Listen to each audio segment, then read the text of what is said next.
A few weeks ago, I received an unusually bulky envelope from my homeowners association, HOA. Typically, their mail consists of newsletters filled with passive-aggressive reminders to trim the lawn and occasional dues invoices. However, this time was different. Instead of a newsletter, it was a compilation of new regulations, fastened together as if they were formal proclamations from royalty. The first thing that struck me was the level of detail. There was a section stating that vehicles couldn't remain in driveways overnight, only in garages. Another rule required lawns to maintain at least 90% uniform grass coverage, eliminating any visible weeds or non-native plants. Then came a particularly alarming clause: quarterly interior inspections to ensure properties meet community standards. I had to read that last line twice, unsure if I had misunderstood. Interior inspections of my own home? I'd like to think I was overreacting, but I immediately messaged my neighbor Brian to see if he had noticed it too. Brian not only noticed it, but he was also furious. "They're not coming into my house," he texted back. "What are they even thinking? I've lived in this neighborhood for about 5 years. It's a peaceful, middle-class suburb, mainly consisting of families and retirees. It's a pleasant place, neither overly luxurious nor rundown, just clean and comfortable. The HOA can be a hassle at times, mostly with parking regulations and landscaping fines, nothing major. But this was different. It felt excessive and unsettling. The next day, I decided to send a polite email to the HOA board, hoping they might clarify or possibly retract the new rules if enough residents objected. The response I received was anything but comforting. "Thank you for your inquiry," wrote Laura, the HOA president. "These regulations are updates to our community standards, approved by the board to ensure consistency and uphold property values. Compliance is mandatory." Now here's where things took a strange turn. I asked when the vote occurred, as I had not received any notification as a homeowner. Laura dismissed my question, mentioning something vague about the board having the authority to make executive decisions, which isn't accurate. HOAs have specific legal guidelines they must follow. They can't just impose outrageous regulations without notice and consider it settled. Nevertheless, I wasn't ready to escalate things legally yet. I assumed it might be a misunderstanding and wanted to discuss it with other neighbors to see if they were aware. It turned out that no one had. Maria, the retired nurse living across the street, told me she hadn't even opened the envelope. Brian mentioned he tried emailing Laura as well and received a similarly dismissive reply. Emma, a single mother living 2 houses down, expressed that the rules made her extremely uncomfortable, but she didn't want to cause trouble since she had previously been fined for her children's bikes being visible from the street. Before we continue with the story, please consider subscribing to the channel. It's my dream to once reach 1,000 subscribers. Hope you can help me reach this dream. Now back to the story. At this stage, I started to question what was happening. Later that week, I noticed new green flags appearing on some lawns. Not every house, just a few scattered ones. I didn't think much of it until I heard Luis, one of the HOA board members, speaking with Daniel, another neighbor. Luis explained that the flags indicated non-compliant lawns. What? My own lawn had no flag, but Brian's did. I texted him, and he confirmed that no one from the HOA had approached him about it. They just placed the flag. That evening, I decided to review the HOA's official bylaws. I'm no attorney, but I can read legal documents, and what I discovered was significant. The new rules didn't apply to me. When I purchased my home, it was among the last built in the area, and the previous owner had secured a grandfathered exemption from any future HOA changes. It was buried deep in the paperwork, clearly stated. Essentially, unless I chose to adopt the new rules voluntarily, the HOA couldn't enforce anything beyond the original covenants established when the HOA was formed. In other words, I was exempt. Not someone who seeks conflict. I also don't tolerate bullies, and something about Laura's dismissal of my concerns and the imposition of new rules without a vote felt personal. It seemed less about maintaining property values and more about asserting control. So, I decided to conduct a small experiment the next day. I parked my large, old truck in my driveway, definitely not HOA approved even on a good day. Additionally, I visited a plant nursery and purchased several native plants, wildflowers, a shrub, and a small cactus, planting them in my front yard. They looked great, but more importantly, they directly violated the new rules. Unsurprisingly, the HOA took notice quickly. 2 days later, I received a letter, a formal violation notice from Laura herself. "Your property has been flagged for non-compliance," it read.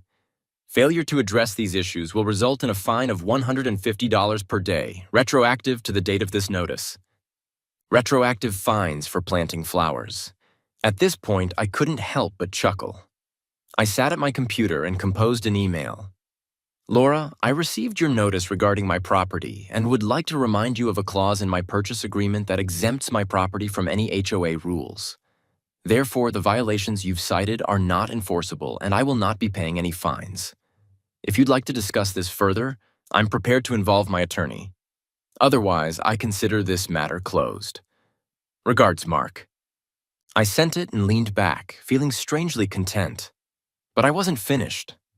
Something about Laura and the new regulations still bothered me, and I was determined to uncover the truth.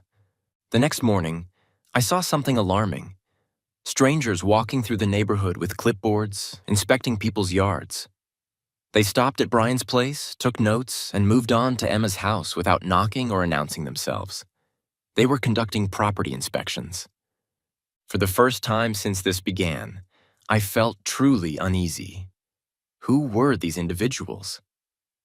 On a Thursday morning, as usual, I moved my trash bins to the curb.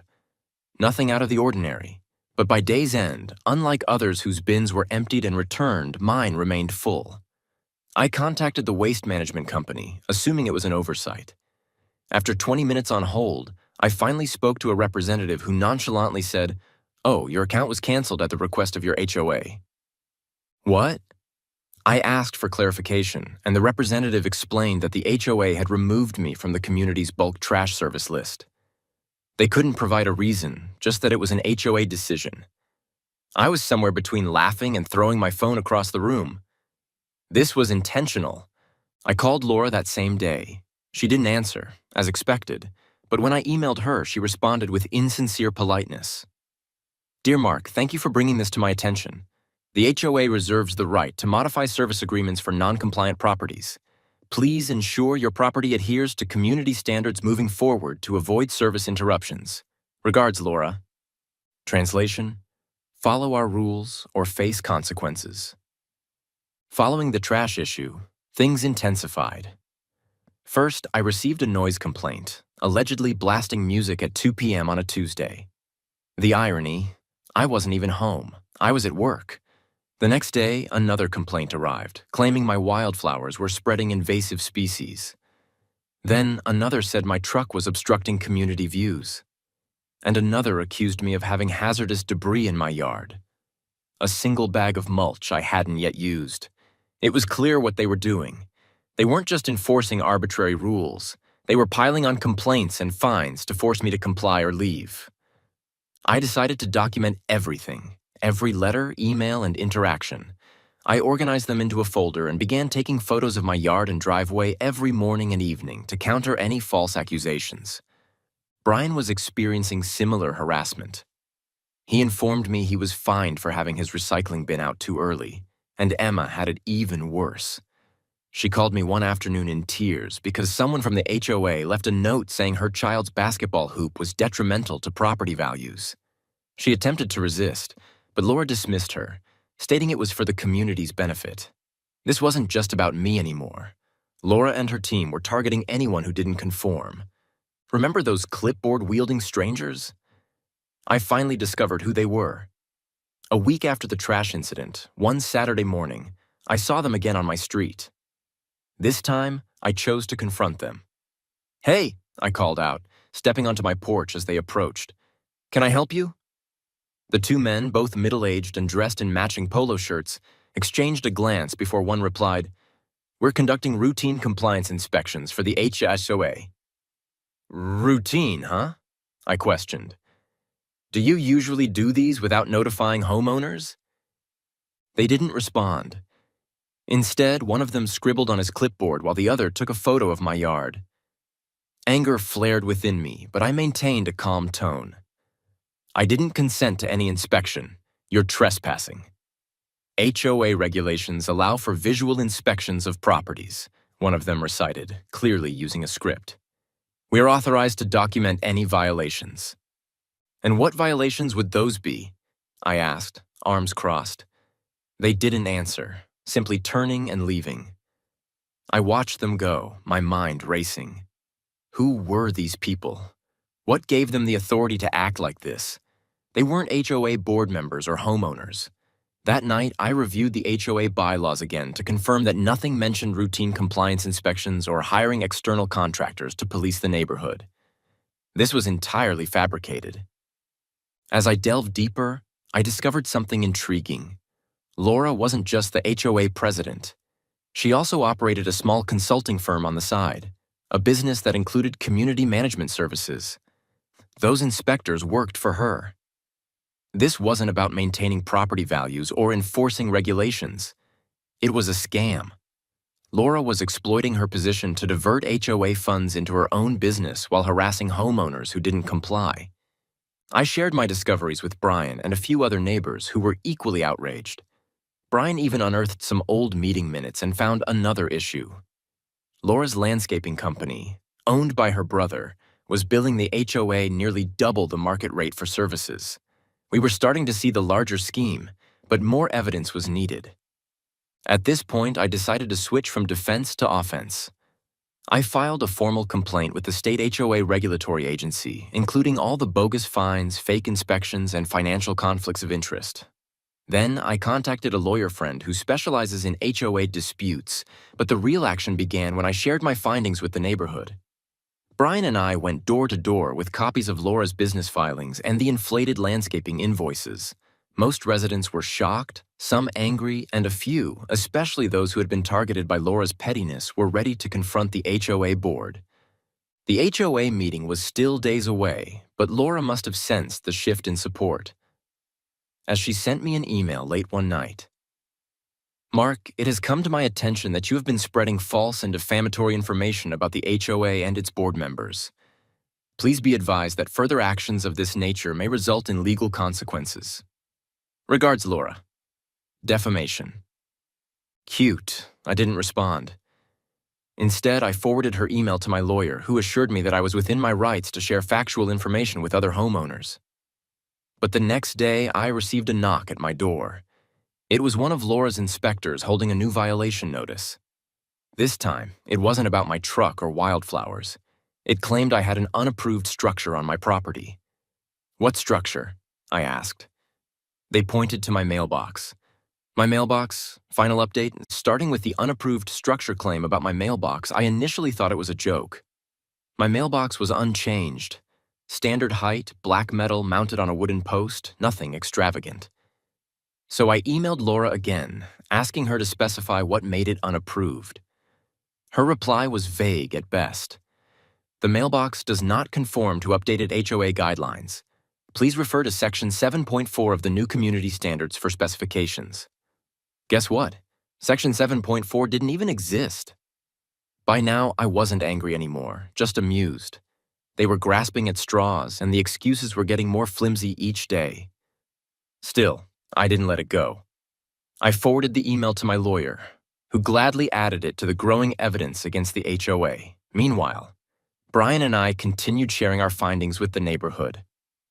When the next HOA meeting arrived, nearly every homeowner was aware of Laura's unethical behavior. Typically, HOA meetings were quiet gatherings with about 10 to 15 attendees, hearing Laura discuss landscaping budgets and holiday decorations. This time, the room was packed. Maria was there, arms crossed and clearly ready to confront Laura. Emma sat near the back, looking nervous but determined. Even Daniel, who always seemed like one of Laura's supporters, was present with an annoyed expression. Laura began the meeting with her usual forced smile, pretending everything was fine. "Before we begin, I'd like to remind everyone to keep this meeting respectful and productive," she announced in her condescending tone.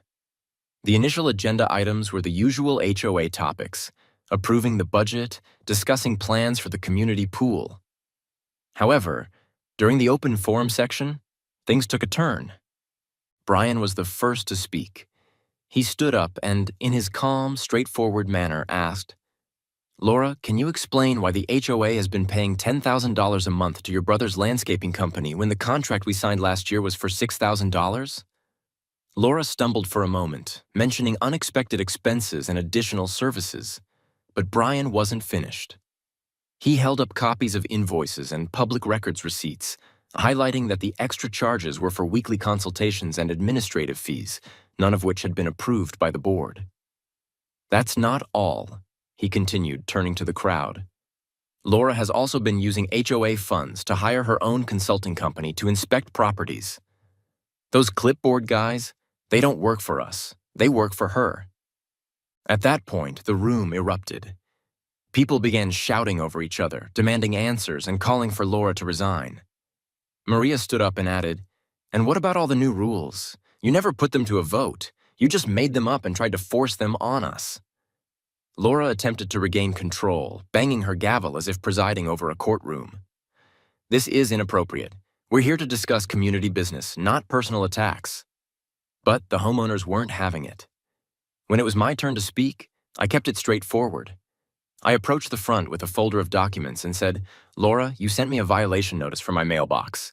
Can you explain why Section 7.4, the rule you cited, doesn't exist in the HOA bylaws?" Laura's face turned bright red. She muttered something about administrative updates and clerical errors. I continued, "And while we're addressing this, I'd like to know why it's acceptable to cancel my trash service and file baseless complaints against me for things like wildflowers and driveway parking. Is this how you maintain property values, or is it just how you handle homeowners who won't conform?" I didn't raise my voice. I didn't need to. The room was already supporting me, and by the time I concluded, Laura looked like she wanted to vanish. But things worsened for her when Brian presented the best evidence: a cease and desist letter he had sent her earlier that week, threatening legal action unless she provided a full financial accounting of HOA funds. Laura tried to deflect, claiming she was being unfairly targeted. However, Daniel, the person I thought was her ally, stood up and declared, "Laura, enough. You've been deceiving us for years. If you don't resign now, I'll second Brian's motion for a formal vote of no confidence." Everything happened so quickly after that. Laura resigned immediately, though not before accusing the rest of us of undermining her leadership. Her small group of supporters tried to defend her, but they were outnumbered and outmatched. By the end of the meeting, the board had voted to suspend all new rules pending a full community vote. They also agreed to hire an independent auditor to review the HOA's finances. As for Laura, she packed her belongings and left without another word. Over the ensuing weeks, things gradually returned to normal. The green flags vanished from people's lawns, trash services were reinstated, and my wildflowers? They continued to flourish exuberantly. The audit uncovered even more dubious financial dealings, providing sufficient grounds to file a lawsuit against Laura and her brother. I'm unsure how it will proceed, but I'm just relieved she's no longer in charge. As for me, this entire experience has taught me valuable lessons. Never underestimate how far a petty HOA president will go to retain power, and always thoroughly review the fine print when purchasing a home. You never know when a small clause about grandfathered exemptions might preserve your peace of mind.